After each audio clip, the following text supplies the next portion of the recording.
जिसका नाम है द लास्ट लेसन बाय अल्फोंसे डोडेट। ये स्टोरी है एक लड़के के बारे में जिसका नाम होता है फ्रांस। जो फ्रांस है वो एक स्कूल बॉय है, मीन्स वो स्कूल जाता है। और एक सुबह की बात होती है, जब वो उठता है तो उसे बहुत ज़्यादा डर लग रहा है स्कूल जाने से। उसे डर इसलिए लग रहा है क्योंकि उसके टीचर ने उसको होमवर्क दिया था और उसने वो होमवर्क कंप्लीट नहीं किया। उसका होमवर्क था to learn the rules of participles. अब जब उसने होमवर्क कंप्लीट नहीं किया तो इसलिए उसे डर लगना जायज़ था, क्योंकि बिना होमवर्क करे अगर स्कूल जाएगा तो ऑब्वियसली उसको डांट पड़नी है। अब जब उसको बहुत ज़्यादा डर लग रहा था तो उसने सोचा कि मैं स्कूल नहीं जा रहा, और स्कूल जाने के बजाय आई वुड इंजॉय नेचर और I would see the Prussian soldiers drilling, birds की चिरपिंग को सुनूंगा। उसने सोची करने के लिए कि he would do those things instead of going to school. अब ऐसा हमारे साथ भी बहुत बार होता है, अगर हमारा होमवर्क कंप्लीट नहीं होता है तो हम क्या सोचते हैं, हम अपने दिमाग में बहुत तरीके के बहाने सोचते हैं कि हम स्कूल नहीं जाएंगे और हम छुट्टी करेंगे, या फिर हम कहीं घूमने जाएंगे स्कूल की छुट्टी कर, या घर पर ही रहेंगे। इस तरीके से हम सोचते हैं। ठीक, फ्रांस ने भी सोचा ऐसे ही कि he would not go to school because उसका होमवर्क तो कंप्लीट है ही नहीं, और बहुत ज़्यादा डांट पड़ने वाली है उसको स्कूल में जाके, तो इसलिए वो छुट्टी करेगा और बर्ड्स की चिरपिंग को, नेचर को, इन सब चीज़ों को एंजॉय करेगा। हमारे साथ क्या होता है, कभी कभी तो हम सोचते हैं कि स्कूल नहीं जा रहे, ठीक है, और हम छुट्टी कर लेते हैं। या फिर ऐसा भी होता है कि हम सोचते हैं कि स्कूल नहीं जा रहे और फिर थोड़ा बहुत इस चीज़ के बारे में सोच कर कि नहीं यार स्कूल चलते हैं, तो फिर स्कूल चले जाते हैं। तो उसी तरीके से फ्रांस ने केवल सोचा कि वो स्कूल नहीं जाएगा, बट इतना ज़्यादा सोचने में उसको टाइम लगा बहुत ज़्यादा कि वो क्या करना पसंद करेगा instead of going to school. अब जब उसका टाइम बीतता गया इन सब चीज़ों को सोचने के बारे में कि he would not go to school and he would do certain things instead of going to school, तो उसका टाइम चला गया काफ़ी ज़्यादा। तो अब उसको स्कूल जाना था बिकॉज उसने अपना माइंड चेंज कर लिया था that he would not do those things and instead now he would just go to school। तो अब उसको जब बस स्कूल जाना था, अब स्कूल जाना था तो ऑलरेडी लेट हो रहा था तो डबल डांट पड़नी होगी अब उसको।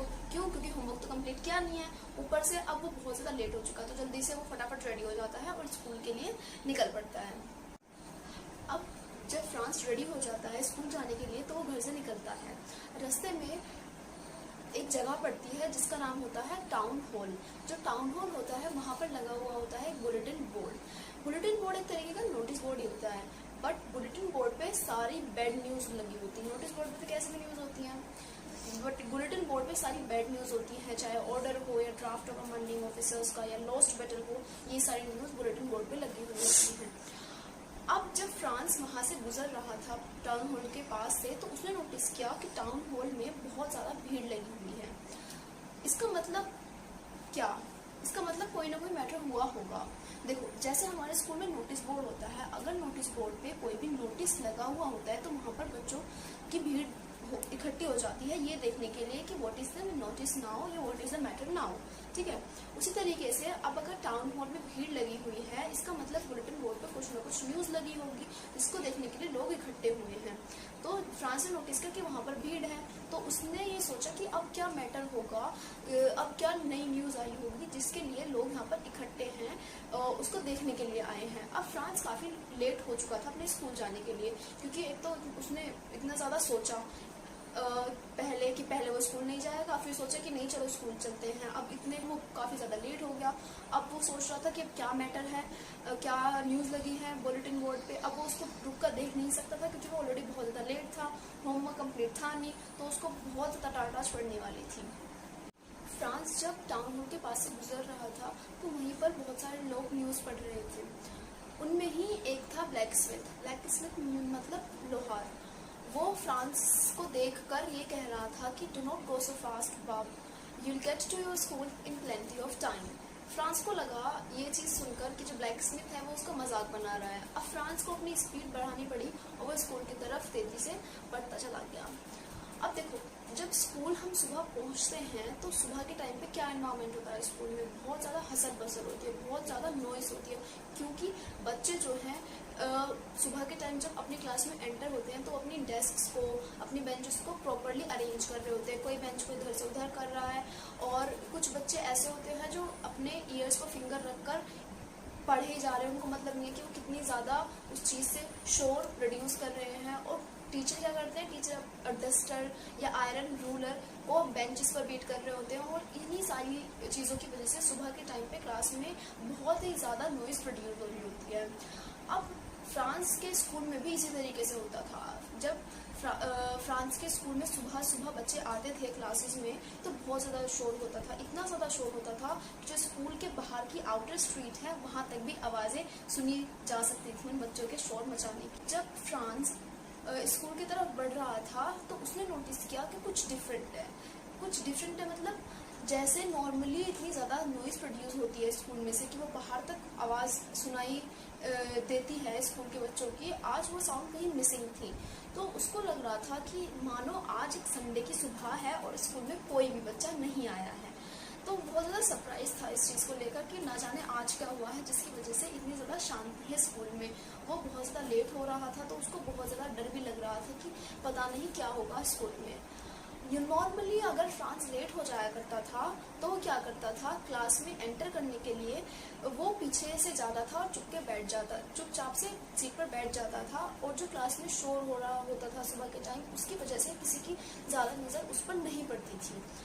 अब आज के दिन क्या था, आज के दिन तो ज़्यादा शोर भी नहीं था, तो उसे लग रहा था कि आज वो कैसे चुपके से जाकर बैठेगा सीट पर, और आज तो पक्का उसको टीचर नोटिस ही कर लेंगे क्लास में एंटर करते time that he is late today.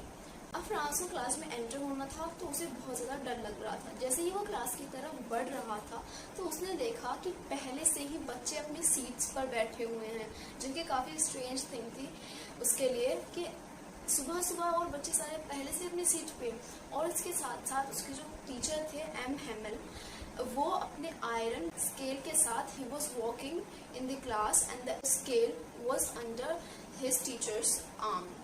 Okay, तो फ्रांस को बहुत ज़्यादा बिल्कुल स्ट्रेंज लग रहा था कि ये चीज़ें क्या होती जा रही हैं, और उसको साथ के साथ बहुत ज़्यादा डर भी लग रहा था बिकॉज उसको क्लास में एंटर होना था।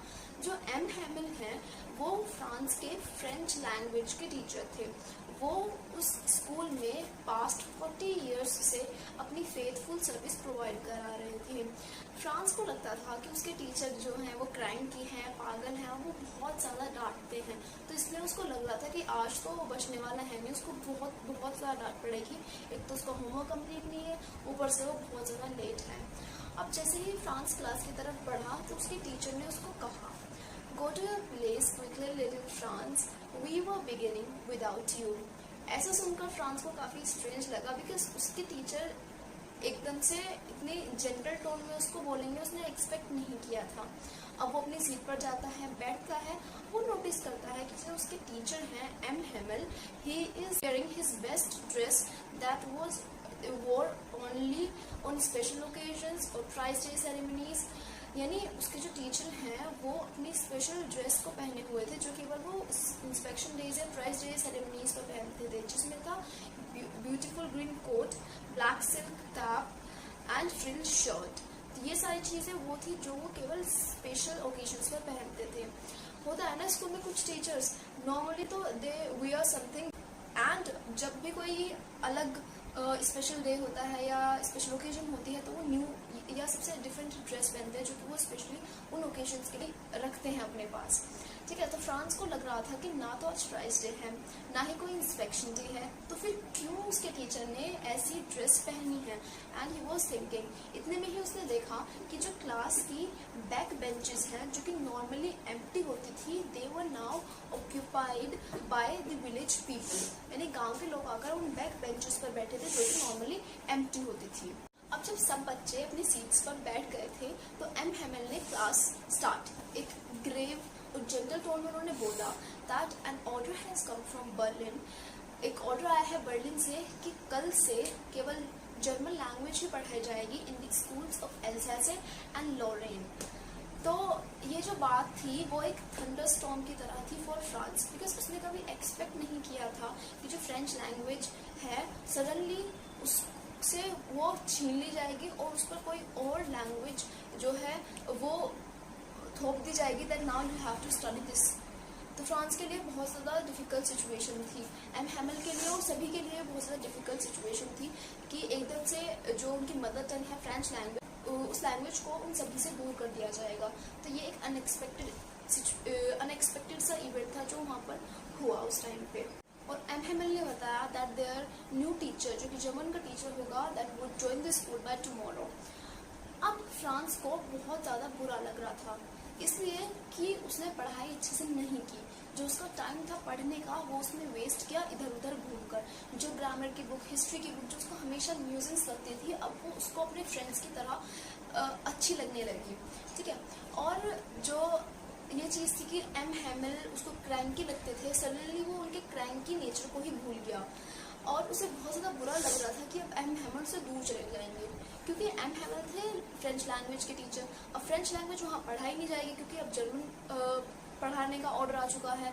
अब जब जर्मन पढ़ाने का ऑर्डर आ चुका है तो न्यू टीचर आएगा, न्यू टीचर जर्मन लैंग्वेज पढ़ाएगा और एम हैमिल को उस जगह को छोड़कर जाना होगा। तो इसीलिए फ्रांस अब बहुत ज़्यादा दुखी था कि उसके टीचर जो है वो उससे दूर चले जाएंगे और he was inside feeling regretful that उसने अच्छे से पढ़ाई नहीं की जो कि उसको करनी चाहिए थी। क्योंकि हमारे साथ क्या होता है, हमेशा हमें उस चीज़ की वैल्यू नहीं होती है जो हमारे पास होती है। अगर कोई चीज़ हमसे छीन जाए या कोई अपॉर्चुनिटी हमसे छूट जाए तो हमें उस चीज़ की इम्पोर्टेंस के बारे में समझ में आता है कि yes this thing was this much helpful या दिस मच यूजफुल। तो इसलिए हमें सिचुएशन रहते ही अपना काम टाइम से कर लेना चाहिए। जब फ्रांस के टीचर ने उसको बताया था कि ऑर्डर आया है बर्लिन से, तभी फ्रांस समझ गया था कि दिस वाज द थिंग जो कि बुलेटिन बोर्ड पर लगी हुई थी, जिसको देखने के लिए इतने ज़्यादा लोग इकट्ठा हो रहे थे। अब फ्रांस को ये भी समझ में आ गया था कि in order of the honour of the last lesson of French language by M Hamel, वो इसीलिए ही अपने बेस्ट अटायर में आए थे क्योंकि उनका आखिरी दिन था स्कूल में। जो विलेजर्स हैं जो बैक बेंचेस को ऑक्यूपाई करके बैठे हुए थे वो इसलिए आए थे to give a tribute to M Hamel, जिन्होंने पिछले 40 साल से उस स्कूल में अपने फेथफुल सर्विस प्रोवाइड करी थी। और वो इसलिए भी आए थे बिकॉज दे वर रिग्रेटिंग कि उन्होंने ज़्यादा पढ़ाई नहीं की और वो ज़्यादा स्कूल नहीं गए, और वो अपनी कंट्री की रेस्पेक्ट के लिए भी आए थे। That they came there to be respect and tribute to the country, there was there no more, that was there no more। इसका यहाँ पर ये मतलब है कि अब जो उनकी कंट्री थी जिसमें वो फ्रेंच लैंग्वेज बोली जाती थी, जहाँ पर अब उन पर जर्मन लैंग्वेज प्रेशराइजली उनसे बुलवाई जाएगी। यानी जो प्रूशियन सोल्जर्स हैं, जो जर्मन के लोग हैं, वो अब उन पर बहुत ज़्यादा प्रेशर बनाएंगे और उनके ऊपर रूल करेंगे। तो इस that country and that respect that does not belong to them any more. ठीक है, अब जब टीचर ने होमवर्क दिया था तो अब उसको सुनने का टाइम था। टीचर ने होमवर्क दिया था to learn the rules of participles. अब जब टीचर बच्चों को उठा रहे थे उन रूल्स को डिसाइड करने के लिए, इतने में फ्रांस सोच रहा था कि काश मेरा नंबर ना आए। और जैसे ही वो ये सोच रहा था कि मेरा नंबर ना आए, इतने में उसके टीचर ने उसका नाम कॉल कर दिया। तो अब उसको उठना पड़ा रूल्स को डिसाइड करने के लिए। वो विश कर रहा था कि काश ऐसा हो, मैं बिना किसी भी मिस्टेक के सारे रूल्स को अच्छे से सुनाता चला जाऊँ, जो कि होना पॉसिबल नहीं था क्योंकि उसने होमवर्क कंप्लीट नहीं किया था और वो ऐसी चीज़ की विश कर रहा था जो कि होनी संभव ही नहीं थी। तो अब जब उसको डिसाइड करने थे रूल्स, तो उसने सब कुछ मिक्सअप कर दिया instead of reciting them properly. उसे बहुत ज़्यादा बुरा लग रहा था। बुरा इसलिए लग रहा था कि उसने अच्छे से पढ़ाई नहीं की थी और अब उसकी इतनी हिम्मत नहीं हो रही थी कि वो आँख उठाकर ऊपर देखे। बहुत ज़्यादा डर लग रहा था इसलिए भी कि अब उसके टीचर उसको बहुत ज़्यादा डांटेंगे, और उसके टीचर ने उसको डांटा नहीं। Instead his teacher commented upon the man's nature of putting things to tomorrow. किस तरीके से ह्यूमंस का नेचर होता है, वो चीज़ों को अपने कल पर छोड़ देते हैं। फॉर सपोज अगर हमारे पास आज काम है कि हमें पढ़ना है, तो हम क्या करते हैं, उसको सोचते हैं कि आज नहीं हम कल करेंगे। कोई भी वर्क करना हो हम उसको यही सोचते हैं कि आज नहीं कल, आज नहीं कल, जिससे कि वो काम कभी भी नहीं होते हैं। उसके बाद एम हैमिल बताते हैं कि आप सभी फ्रेंचमैन हैं और फ्रेंचमैन होने के बावजूद भी आप में से बहुत से को ना तो फ्रेंच लैंग्वेज अच्छे से बोलनी आती है, ना ही अच्छे से लिखनी आती है। अब जब बच्चे अच्छे से नहीं सीख पाते हैं किसी भी चीज़ को, बिकॉज वो चीज़ को अपने कल पर छोड़ देते हैं, तो एम हेमल बताते हैं that there are 3 person that are to be blamed for this. पहला तो वो खुद को ब्लेम करते हैं कि मेरी ही वजह से ऐसा हुआ, क्योंकि मैं अपने काम के लिए बच्चों को बाहर भेज दिया करता था, या फिर अगर मुझे फिशिंग करने का मन होता था तो मैं फिशिंग करने के लिए छुट्टियाँ कर दिया था। और जो पेरेंट्स हैं वो चाहते हैं कि उनके बच्चे जो हैं वो कमा कर लाएं, या तो वो मील में काम करें या फिर किसी फार्म में काम करें, पर उनको पैसे ला के दें। और जो पेरेंट्स हैं वो कभी भी ज़्यादा वरीड नहीं थे, कभी ज़्यादा एंशियस नहीं थे अपने बच्चों की पढ़ाई को लेकर। और बच्चे खुद इसलिए ब्लेम करे जा रहे हैं बिकॉज बच्चों को कभी इंटरेस्ट नहीं होता पढ़ाई में। उनको पढ़ाई जो है वो एक वेस्ट ऑफ टाइम लगती है, कभी उनको मज़ा नहीं आता है और उनको बहुत ज़्यादा बर्डन लगता है, बट फिर भी हमें पढ़ना पड़ता है और पढ़ना चाहिए।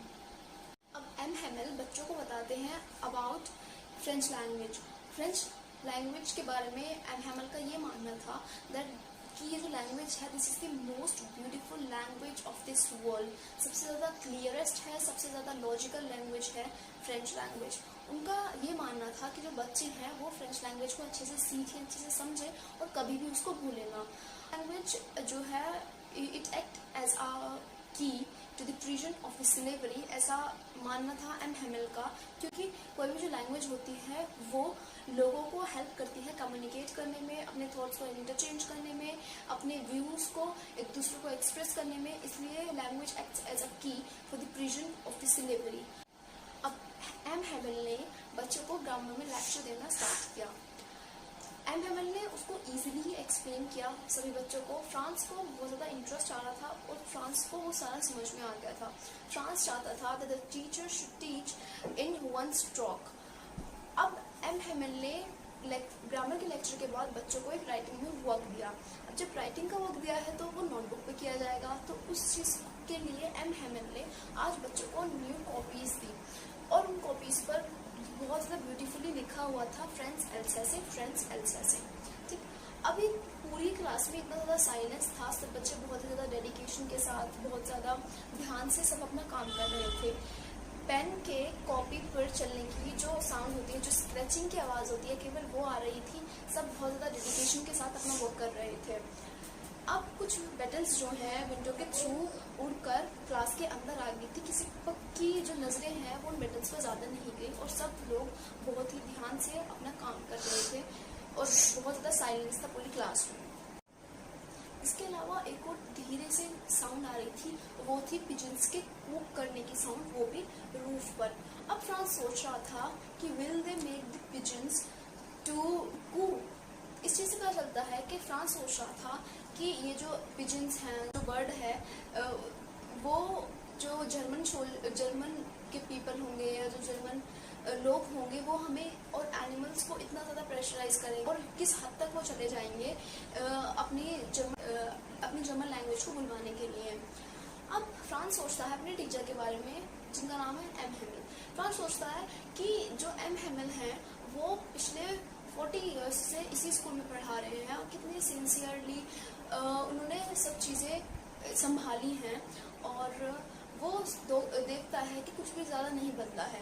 गार्डन ऐसा कैसा है, क्लासरूम ऐसी की ऐसी है, जो बेंचेस हैं वो थोड़ी स्मूथ हो गई हैं with the passage of the time, और जो बाहर की तरफ वॉलनट की ट्रीज़ हैं, विंडो के बाहर जो वॉलनट की ट्रीज़ हैं they are now a bit taller, और जो होपवाइन की बेल है, होपवाइन एक तरीके की बेल होती है, वो विंडो का सहारा लेकर रूफ की तरफ जो है वो ट्विंट हो गई है, यानी मुड़ गई है, और सारी चीज़ें इस तरीके की हैं। अब एम हेमल ने अपना जो लास्ट लेक्चर था ही डिलीवर दैट इन हिस्ट्री में था वो लेसन, और उन्होंने उसको डिलीवर किया। और उसके बाद क्लास में जो एटमॉस्फेयर है वो काफ़ी इमोशनल हो गया। सब लोग काफ़ी इमोशनल हो गए उस टाइम पे, और even the tears shed from eyes of everyone. काफ़ी जो है सेंसिटिव वो माहौल उस टाइम पे क्लास में बन गया था। अब the time in the clock was that clock struck 12, यानी क्लास के ओवर होने का टाइम हो चुका था। अब एम हेमल ग्रू पेल और वो कुछ बोलना चाहते थे, but it was like something choked him and वो नहीं बोल पाए, तो इसलिए काफ़ी इमोशनल हो गए थे वो, और ही टुक अ पीस ऑफ चौक और ब्लैक बोर्ड पर गए। ही रॉट वीवा ला फ्रांस, जिसका मतलब होता है लॉन्ग लिव फ्रांस। काफ़ी इमोशनल थे वो और अपने आप को एक्सप्रेस नहीं कर पा रहे थे, उनके जो इमोशंस थे उनको वो नहीं बता पा रहे थे। और अब जब इतना ज़्यादा सेंसिटिव एटमॉस्फेयर हो गया था क्लास में, तो he made a gesture with his hands that school is dismissed, you may go now. और इस तरीके से ये पूरा चैप्टर जो है यहाँ पर ख़त्म हो जाता है विद दिस। और बहुत सारी चीज़ें हैं जो हमें इससे सीखने को मिली कि हमें अपना जो काम है वो टाइम रहते कर लेना चाहिए। We should not put the things on tomorrow. जैसे कि फ्रांस को फील हुआ कि उसने अच्छा नहीं किया, that he wasted time in wandering from here to there, instead he should have studied well, जिससे he could not feel that regretful feeling that जो कि बाद में उसके अंदर थी। हमें डिसिप्लिन के साथ रहना चाहिए because that is very much important. और मदर टंग काफ़ी इंपॉर्टेंट होती है, लैंग्वेज काफ़ी इंपॉर्टेंट होती है टू इंटरेक्ट, टू कम्युनिकेट। और इस तरीके की बहुत सारी चीज़ें हैं जो इस चैप्टर से हमें सीखने को मिली। अब बात करेंगे कुछ ऐसे क्वेश्चंस की जो पास्ट ईयर में आ चुके हैं। सबसे पहले I would like to tell you the last year question 2019-2020 board examination question जो था that educating the children is the responsibility of the society, justify the statement in view of the last lesson। ये question जो था ये 6 mark का question था, एक value based question है ये। इसमें हमें बताना था कि जो बच्चों को पढ़ाना है उसमें किस तरीके से सोसाइटी जो है वो अपना रोल प्ले करती है। जब कभी भी हम बोर्ड एग्जामिनेशन देते हैं और उनमें जब आंसर को लिखते हैं तो उसको लिखने का एक प्रॉपर फॉर्मेट होता है। We start with basic thing, जैसे कि उसमें क्वेश्चन में था that educating the children is the responsibility of the society, यानी बच्चों को पढ़ाना सोसाइटी की रिस्पॉन्सिबिलिटी है। तो इसी के बारे में हम एजुकेशन से रिलेटेड 1 या 2 थॉट्स लिखते हैं, जैसे कि education is the basic need, या एजुकेशन हेल्प्स टू ग्रो और develop us, and education is the primary की टू सक्सेस। इस तरीके के कुछ थॉट्स। और फिर हम बताते हैं कि किस तरीके से जो सोसाइटी है वो हेल्प करती है बच्चों को, कि वो बच्चों को एनकरेज कर सकती है अच्छे से पढ़ने के लिए, उनको हेल्प कर सकती है उनके वेरियस चीज़ों में। और हम इसमें थोड़ा सा बताएंगे लास्ट लेसन से भी कि किस तरीके से उसमें जो सोसाइटी थी, जो विलेजर्स थे और जो पेरेंट्स थे, वो उन्होंने किस तरीके से बच्चों की एजुकेशन की तरफ फोकस नहीं किया, जिसकी वजह से बच्चे अच्छे से नहीं पढ़ पाए। इसलिए टीचर्स के साथ साथ जो सोसाइटी है उसका भी बहुत ही इम्पोर्टेंट रोल होता है बच्चों को पढ़ाने में। इस तरीके से हम इन क्वेश्चंस का ऐसे आंसर देते हैं इन बोर्ड एग्जामिनेशन। अब बात करेंगे कुछ प्रीवियस ईयर क्वेश्चंस की जो पिछले सालों में आए हुए हैं। सबसे पहले कुछ इस तरह बेसिक क्वेश्चंस की क्या ऑर्डर आया था बर्लिन से। ऑर्डर ये था that German would be taught in the schools of Alsace and Lorraine, और जो एम हेमल है वो क्या स्पेशल ड्रेस जो है वो अपनी पहन कर आए थे in honour of the last lesson. M Hamel ने जो अपनी सिंसियर सर्विस प्रोवाइड करी है 40 ईयर्स की टुवर्ड्स दिस स्कूल, उसके बारे में हमें बताना है। या फिर वो जो लाइन है एक that will they make to coo them in German even the pigeons, इस लाइन को लिख देते हैं और हमसे कहते हैं कि इसको एक्सप्लेन कीजिए। तो हमें बताना है कि किस तरीके से वो जो जर्मन लैंग्वेज है वो सडनली उन पर प्रेशराइजली जो है उनको कहा गया that you have to now study in the German language. और इवन जो जर्मन सोल्जर्स हैं, जो जर्मन के लोग हैं, वो इस हद तक प्रेशराइज करेंगे that they will make even the bird pigeon to go in German. तो इस तरीके से हमें इसे एक्सप्लेन करना है। और क्वेश्चन आते हैं about that what is bulletin board. And question आते हैं कि एम हेमल ने क्या बताया फ्रेंच लैंग्वेज के बारे में, फ्रांस क्यों डर रहा था स्कूल जाने से, फ्रांस ने क्या क्या सोचा कि वो स्कूल जाने के बजाय उन चीज़ों को करना पसंद करेगा, और जो लैंग्वेज है वो क्यों इम्पोर्टेंट होती है, what is the role of the language. And M Hamel किस किस को रिस्पॉन्सिबल मानते हैं जिसकी वजह से they did not learn the French language. और क्या अनयूजुअल था स्कूल में जब फ्रांस एंटर हुआ नॉर्मल डेज के कंपैरिजन में, क्या उसने डिफरेंट नोटिस किया, और रिलीजियस बेंचेस को क्यों ऑक्यूपाई करके बैठे हुए थे, और फ्रांस का क्या एटीट्यूड था स्कूल की तरफ जो कि बाद में चेंज हो गया था। अब आ जाते हैं इस चैप्टर में जो कैरेक्टर हैं उनके कैरेक्टर स्केचेस पर। सबसे पहले कैरेक्टर है एम हेमल का। एम हेमल काफ़ी पैशनेट टीचर हैं, उनको डिसिप्लिन काफ़ी पसंद है और वो चाहते हैं कि जो फ्रेंच लैंग्वेज को पढ़ने वाले बच्चे हैं वो उसको फ्रेंच को अच्छे से समझें और उसको कभी भी भूले ना। काफ़ी पर्टिकुलर है अबाउट हिज वर्क, अच्छे से अपने वर्क को करना जानते हैं, because the way he did that faithful service of 40 years in that school, that is our work that is commendable। और अब बात आ जाती है फ्रांस के कैरेक्टरिस्टिक्स के बारे में। फ्रांस जो है वो एक स्कूल बॉय है, वो चेंजेस को ईजिली नोटिस कर लेता है। जिस तरीके से स्कूल में जो चेंज हुआ उसने नोटिस कर लिया कि नॉर्मल जो यूजुअली वहाँ पे एटमॉस्फेयर था उससे फिर डिफरेंट एकदम से एटमॉस्फेयर उसको देखने को मिला, जो कि काफ़ी वाइट था, like it is a Sunday morning, और उसको नेचर काफ़ी पसंद है। ये हमें पता चलता है जब उसने सोचा that he would enjoy the nature instead of going to school. और वो काफ़ी अपनी गलतियों को मानने वाला पर्सन है। जिस तरीके से उसने चीज़ों को नहीं सीखा और बाद में उसको रिग्रेट हुआ, तो उसने उस चीज़ को एक्सेप्ट किया दैट यस मेरी मिस्टेक थी, I spended the time in wandering from here to there, जो कि मुझे नहीं करना चाहिए था। और इसी तरीके से ये जो चैप्टर है यहाँ पर कम्प्लीटली इट्स दी एंड, सब कुछ हम ऑलरेडी डिस्कस कर चुके हैं। अब now if the video was really helpful to you guys, then give it a thumbs up and subscribe to my channel. Thank you so much.